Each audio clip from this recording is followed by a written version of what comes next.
Perbedaan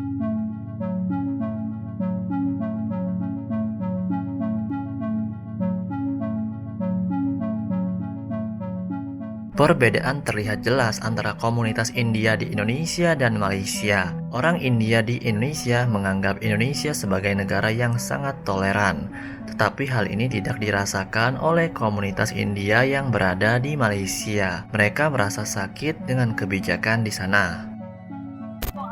Mona dah tahu dah siapa yang dah cukup. Mona ada apa-apa opinion buat ni? Saya rasa sedih lah, kan? Kita tahu ramai yang terlibat dalam insiden ni, tapi bila datangnya bab hukuman yang nak kenakan orang tu, semua kaum saya. Kenapa ya macam tu? Sampai bila kita nak dipergunakan, sampai bila kita nak diperkudakan oleh orang-orang macam ni? When are we going to stop this? You know? And saya rasa tak fair lah. Kita tahu itu adalah kesalahan di bawah peraturan pilihan raya. Memang kita tahu. Tapi bukan dia seorang je.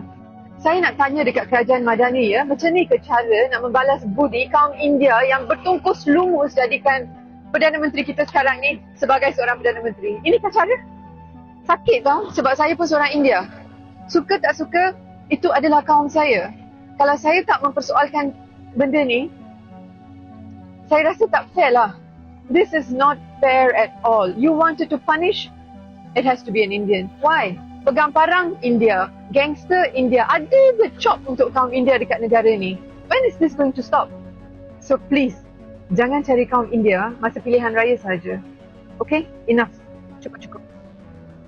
இது மாதிரியான விஷயங்களை எப்போ நாம நிறுத்த போறோம்? அதுவும் மத்தவங்களுக்கு கொடி பிடிக்கிறது. அவங்களுக்கு கொடி பிடிக்கிறதுனால நாம சரியறோம். இது செழில்ச்சி இல்ல. இந்தியர்களுடைய ஒட்டுமொத்த வீழ்ச்சி. Salam Gita Ji. Okey, rasanya tak perlu stitch, tak perlu letak gambar lah.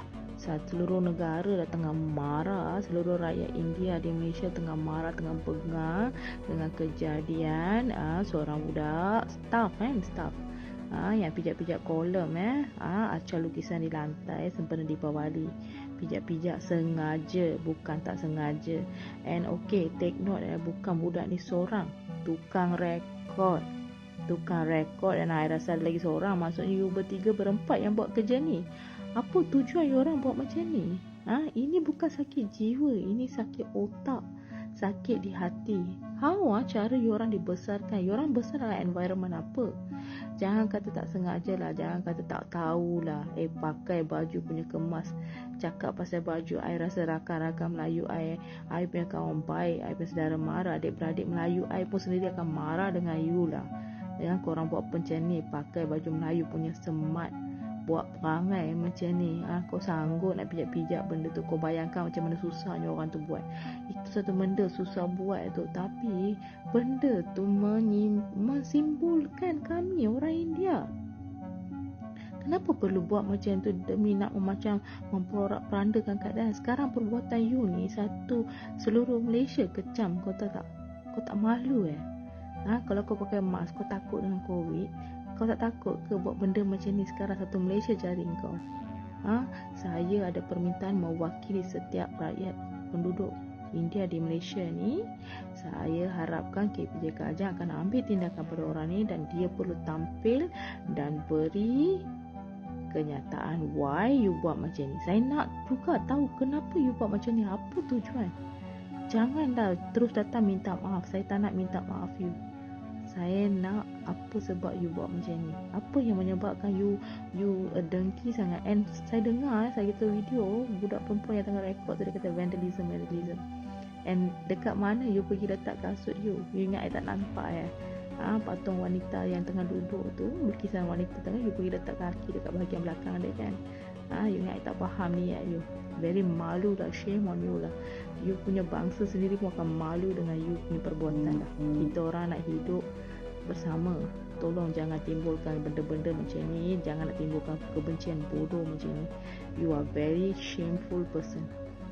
Orang macam you tak layak pun duduk dalam negara kita yang bersatu padu macam ni. Tun. Apa lagi Tun mahu? Kali ni Tun datang lagi. Dia cakap orang India tak setia kepada negara. Ribut tak ada, apa tak ada, tiba-tiba Tun nak main sentimen perkauman. Apa cerita ni? Ini semua nak dalih perhatian daripada kes Tun yang lagi seorang tu ke? Tun pun dah lama jadi Perdana Menteri Malaysia, dah 22 tahun dah. Orang pun dah gelar Tun ni sebagai negarawan. Tapi kenapa Tun sendiri yang nak pecah belahkan Malaysia ni? Tak boleh terima lagi ke hakikat yang Malaysia ni memang negara berbilang kaum? Melayu ada, Cina ada, India ada, Iban, Kadazan dan macam-macam lagi. Tak boleh ke biarkan kita orang ni hidup harmoni tanpa nak bergaduh sama sendiri? Kami faham je, ini semua permainan Tun. Kami dah jemu dah layan sentimen perkauman yang entah datang dari mana ni. Yalah, kalau semua hidup harmoni bersatu padu, Tun pun mestilah tak suka. Ramailah orang yang akan sokong kerajaan Madani bawah Anwar Ibrahim ni kan. Datuk Seri Anwar Ibrahim pun dah tak layan dah apa Tun cakap ni. Tengok sendiri apa dia cakap.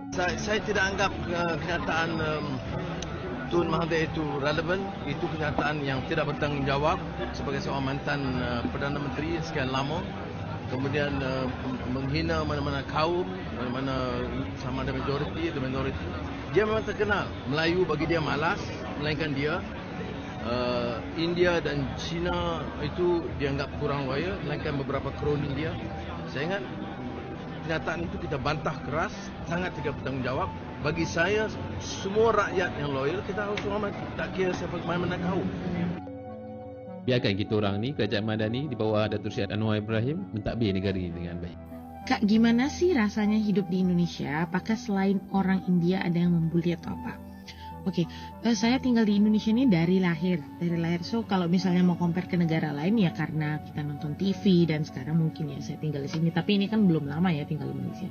Cuman mungkin kalau yang dari ini, toleransi di Indonesia itu sangat tinggi gitu. Jadi maksudnya kalau misalnya kita keluar dengan suku-suku lain, it's normal. Kalau kita jalan ke mall dengan suku lain, itu adalah hal yang sangat normal. Gak ada yang aneh gitu, enggak. Terus makan di rumah teman itu biasa. Kita kalau makan siang, makan dong di rumah gue, mak gue masak gitu. It's normal. Dan yang pastinya mereka tahu bahwa apa yang boleh dimakan dan apa yang tidak boleh dimakan oleh orang India. Misalnya mereka masak sesuatu yang saya tuh nggak bisa makan, mereka ngasih tahu kamu nggak bisa makan ini gitu. It's normal. Di institusi pendidikan juga nggak ada perbedaan. Kalau kamu belajar keras, ya hasilnya akan kelihatan bahwa kamu pintar dan dia akhirnya hasil itu akan kelihatan. Terus kalau misalnya kamu masuk satu sekolah ataupun satu universitas, tidak ada pembedaan bahwa ada kuota misalnya untuk orang ini sekian, untuk orang ini sekian, nggak ada. Jadi siapapun kalau misalnya mereka belajar keras dengan hasil yang maksimal, mereka akan masuk ke universitas negeri ataupun swasta yang mereka inginkan. Untuk pekerjaan juga mereka akan nilai kalau kamu mampu, kamu akan diberikan pekerjaan itu, bukan berdasarkan suku apa kamu. Tapi ya memang sih tetap ada ya yang namanya orang dalam. Malahan ayah saya itu adalah seorang pegawai pemerintahan. Jadi beliau dulu bekerja di dinas pekerjaan umum. Dan kakek saya juga dulunya bekerja di dinas pekerjaan umum, pegawai pemerintahan juga. Walaupun Hari Raya Dipawali belum menjadi hari raya umum di Indonesia karena masih kaum minoritas, masih hari raya tentatif yang artinya bahwa kalau misalnya kamu bekerja di satu perusahaan itu akan memberikan kamu libur sendiri. Tetapi kita tetap merayakannya dengan hikmat dan dengan rasa kebahagiaan karena semua rakyat, semua teman-teman yang beragama lain dan bersuku lain tetap mendukung. Malahan sebenarnya dari suku-suku lain itu sangat kayak antusias dengan yang namanya adat India. Mungkin apa karena ada peninggalan sejarah India itu besar ya di Indonesia. So as Indian, as suku India, orang Indonesia bersuku India di Indonesia, saya merasa nyaman-nyaman aja dan aman tentram karena secara simbol juga kita Bhinneka Tunggal Ika, berbeda-beda tetapi tetap satu jua. Dey, ini apa ringgit sambil geling-geling kepala. Tolong jangan buat lawak dengan bahasa Tamil dan cara orang India bercakap. Kerana itu resis. Bayangkan kalau mereka buat benda yang sama pada kita. Kita pasti marah bukan main lagi kan. Siap buat protes sebagai. Maka tolonglah hormat bahasa orang lain. Kalau kita semua boleh henti peleceh antara satu sama lain, detik-detik perpaduan boleh muncul. Macam mana kita nak bercakap tentang isu perpaduan yang lebih besar kalau sikap kita sendiri pun tak ubah? Jadi tolonglah ya, jangan membuat lawak tentang budaya, bahasa, agama orang lain. Ia ditegah oleh agama kita juga. Lahir di Indonesia, besar di Indonesia, sekolah di Indonesia, makan dari hasil pertanian Indonesia, dari hasil perikanan Indonesia, dan juga hasil perkebunan Indonesia. Dikasih KTP juga KTP Indonesia. Dikasih paspor juga paspor Indonesia. Ya harus bisa bahasa Indonesia dan harus bangga jadi orang Indonesia. Malah kalau dikasih kesempatan untuk pergi ke India paling cuma 1 bulan. Kalau visanya udah habis, balik dideportasi ke Indonesia. Right? So, I'm proud to be Indonesian. Right? Yakin gak dipaksa untuk berbahasa Indonesia? Yakin. Karena kewajiban dan dipaksa itu adalah 2 hal yang berbeda.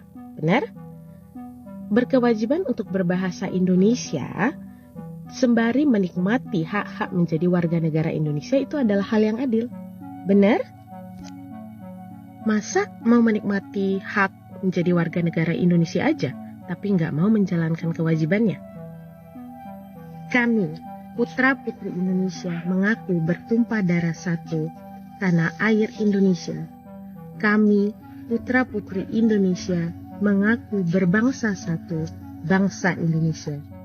Kami, putra-putri Indonesia, menjunjung bahasa persatuan, bahasa Indonesia. Selamat Hari Kesaktian Pancasila. Seperti yang dikatakan oleh warga India Malaysia bahwa kaum India Malaysia merasa mereka itu dinomor 2-kan dan merasa sakit hati dengan kebijakan yang ada di Malaysia. Hal ini tentu berbeda di Indonesia. Kaum India merasa Indonesia memiliki toleransi yang tinggi. Bagaimana pendapat kalian?